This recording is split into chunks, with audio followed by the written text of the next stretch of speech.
Welcome everyone. You may see there is a screen protector in your Samsung Galaxy Z Flip 4 by default. How do you remove it?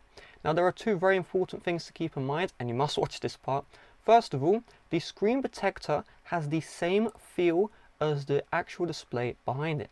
That's because the actual display is a combination of plastic and glass, and Samsung have engineered it so the plastic screen protector on top feels the exact same as the display behind it. Second of all, if you actually remove the screen protector, you will void your warranty, number one. But number two, there is a chance that you will break the back display because again, the back display is made of plastic and glass. If you puncture it by accident, you just break the whole thing, you're going to need a new Samsung. If you do understand the risks, you can remove the screen protector like you would with any device. You just need to carefully get your fingernail and just make sure you get it under the actual screen protector itself and pull it off.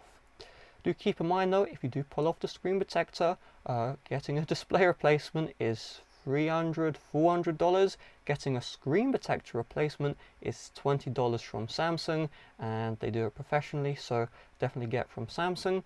If your screen protector has been peeling off on its own, you can file a warranty claim. So don't just peel off the full screen protector. If it's peeling off on its own, Samsung will actually replace the screen protector free of charge. So with that being said, thanks for watching. See you guys later. Bye bye.